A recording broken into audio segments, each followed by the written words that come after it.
Well guys, I'm not going to lie, I have not lifted a damn finger around this farm for the last week, and that's because I've had probably the worst ear infection of my life. And if you've been following along here for a while, I have had a terrible run over the last 6 weeks or so of just being sick. So this has just been the icing on the cake. I'm on a massive dose of antibiotics at the moment, and my ear is completely blocked. I can barely hear anything. So if I'm yelling at the camera, I apologise, but I can't hear much at the moment. But anyway, we're here, we're alive and kicking. Let's do it. Welcome back.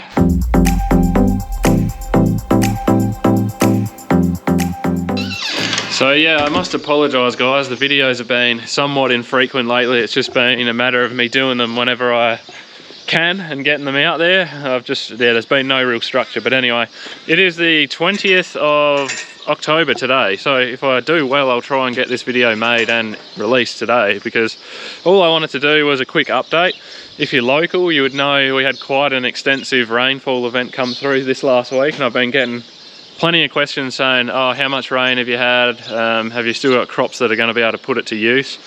Now, we ended up with 41.5 millimeters. That's what I wrote down on the rainfall chart then. And yes, our crops are still green. They will still use that rain. So biggest rain we've seen since, yeah, early January. It's amazing, truly amazing. So very grateful. I mean, just have a look at that lawn now.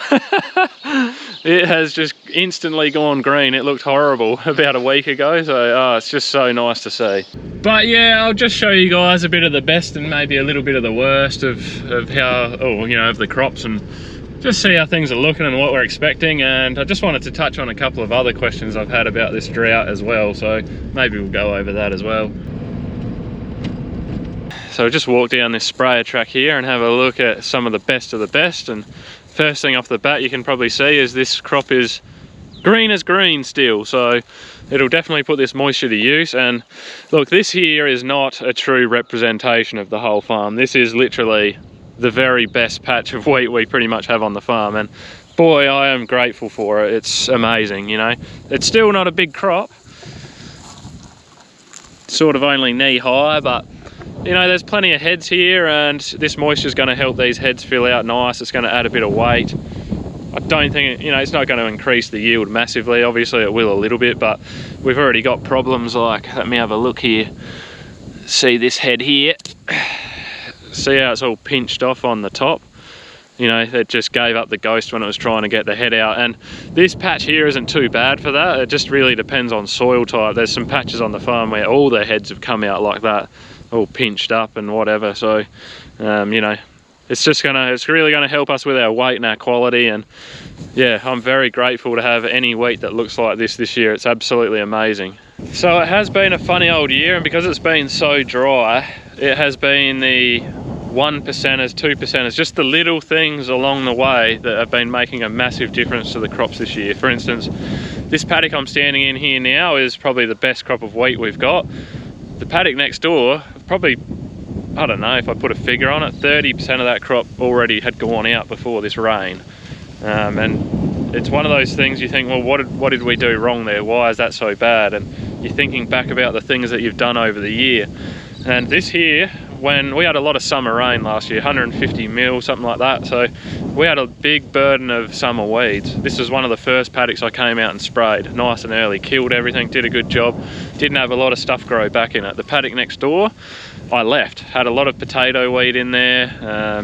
We were waiting on weeds. We kept getting little bits of rain that kept germinating weeds, and as a result, had a big load of potato weed in there. It was one of the last paddocks I sprayed out, and now you look at it this year and it's gone out big time. And it's one of those things, you can't predict these things ahead of time. You're just trying to do the right thing. You're thinking, oh, wait for a few more weeds, get a better kill, but that's probably cost that paddock big time this year. With it being so dry, every drop of moisture counts. So it's just unbelievable. It comes down to all the little things. What variety are you growing? How did it go when you seeded it? How was the seed to soil contact? Did it get up and get going off that first rain? Did you get an extra 5 millimeters of rain here? Did you get an extra bit of rain there? It's amazing to see. It really is amazing to see, and it can be as simple as a variety on a year like this. that can make a difference to what you end up at the end of it. So absolutely fascinating, learnt a lot. Don't ever want to go through it again, but that's part of farming, I suppose.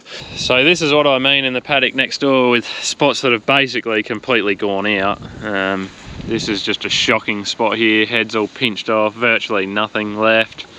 And yeah, not very high. So these patches will yield virtually nothing, and it's funny because if you go 10 meters one way, I'll show you, you'll come back to a patch that looks a bit like this. So once again, back to knee high, nice looking, plenty of heads, you know, they're all filling out, still green, so still going to have pinched off heads that aren't going to produce a lot, but soil types are playing a huge role this year.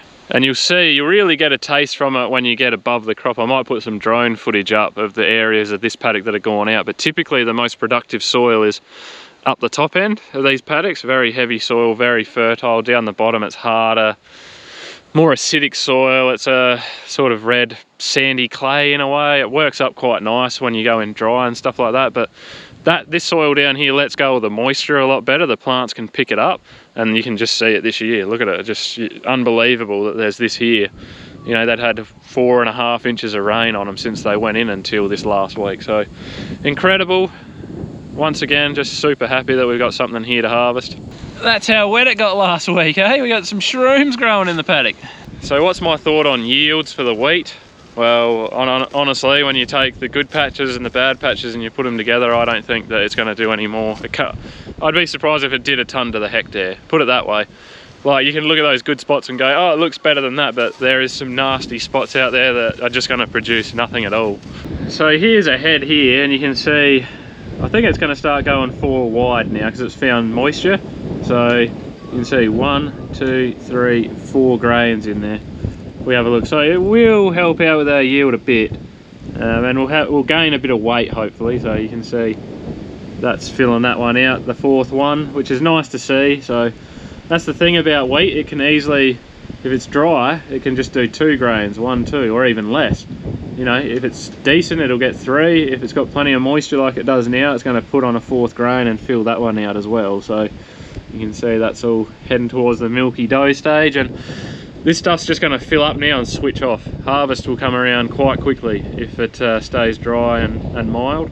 When the crop's just sitting there tonguing for moisture, it just sits there, it's trying to hang on, waiting for rain, waiting for something to help it finish. But now there's plenty of moisture there. This, like I said, this will just fill up, switch off, it'll be done.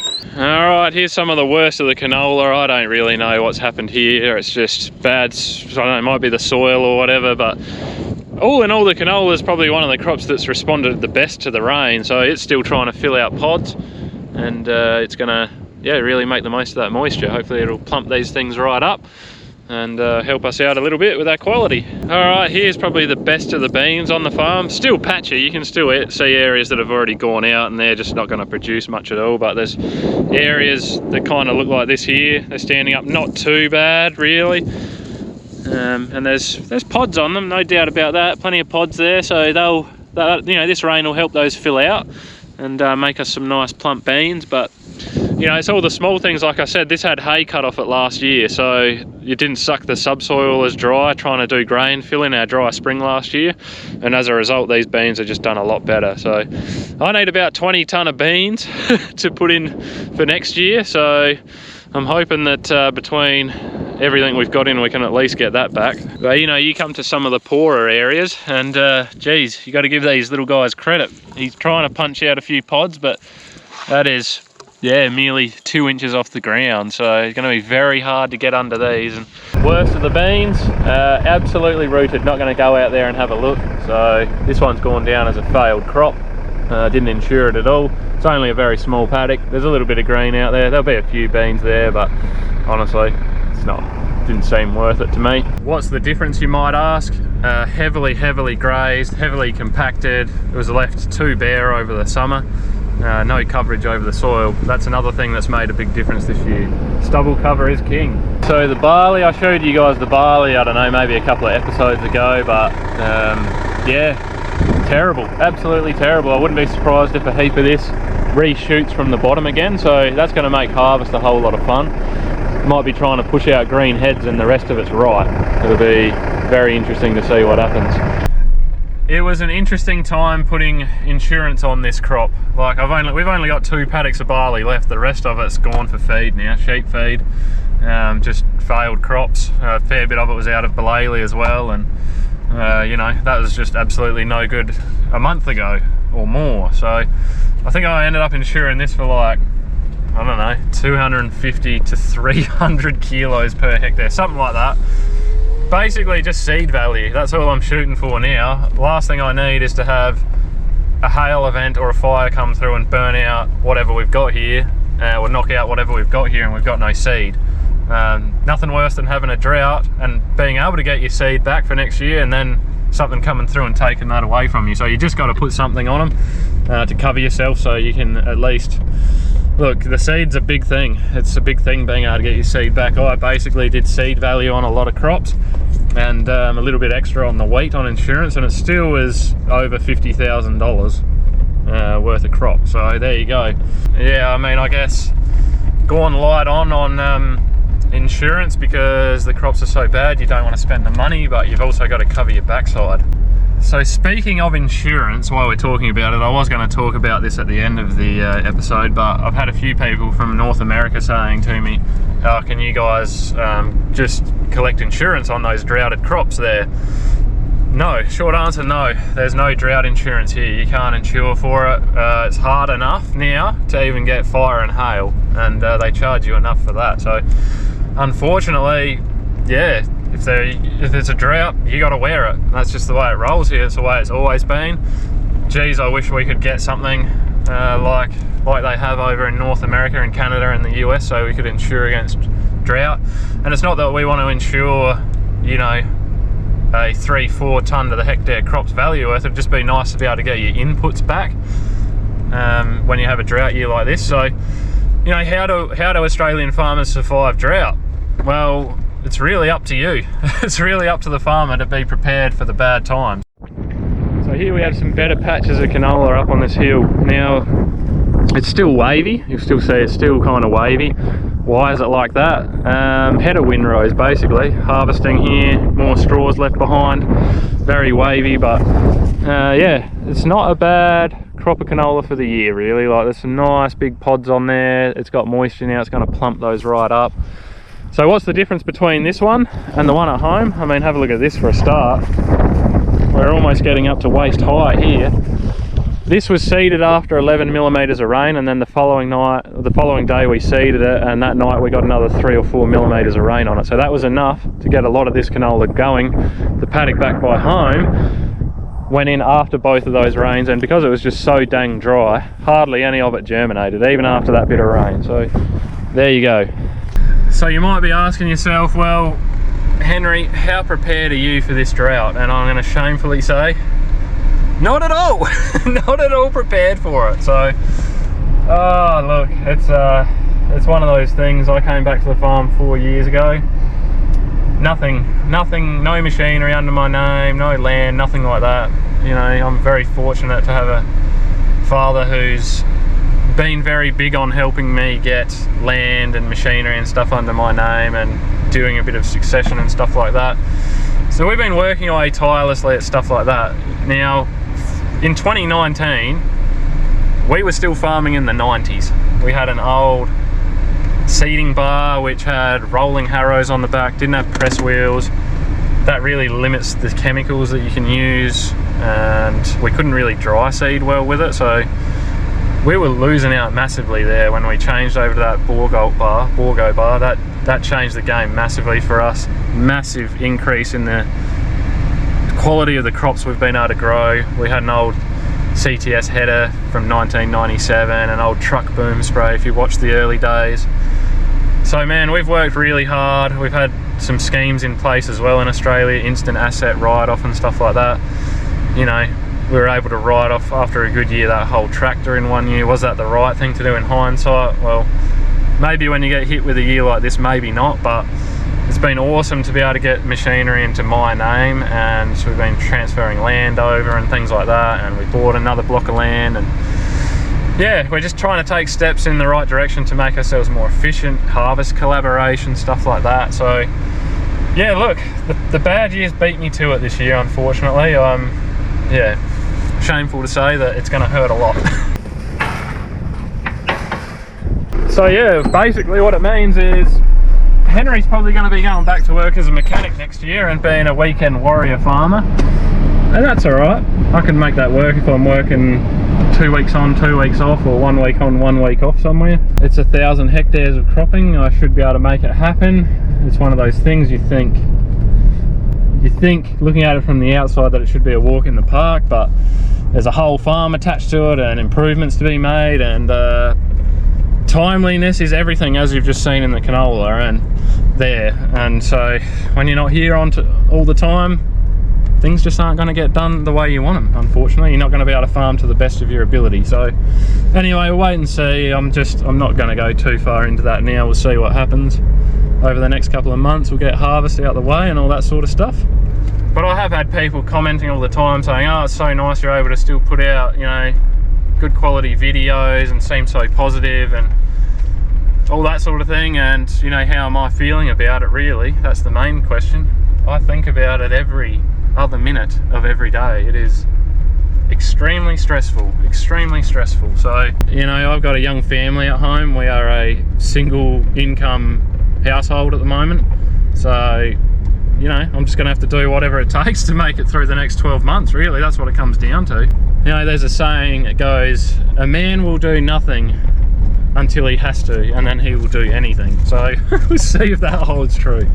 But I don't know if I said it before or not, I can't remember. This is not a sob story or me whinging. I don't want anyone to feel bad for us. This is the life we choose, and unfortunately life choices have consequences, and this drought is a consequence of farming. So yeah, we're gonna mosey on home, and yeah, I'm gonna put a video together for you guys today, hopefully. Just gonna close this gate on my way back. Oh man, I cannot articulate how nice it was to see that 40 millimeters of rain. My goodness. But in saying all that, guys, hope you enjoyed this little update. I quite like standing around talking about this stuff, so if you didn't notice, but don't know whether you guys do. Anyway, all I can say is that I am extremely happy to have a trade to fall back on, and my advice to any young fellas or women who want to go back on the farm would be to go and work somewhere else first. That's one of the best things you can do for yourself.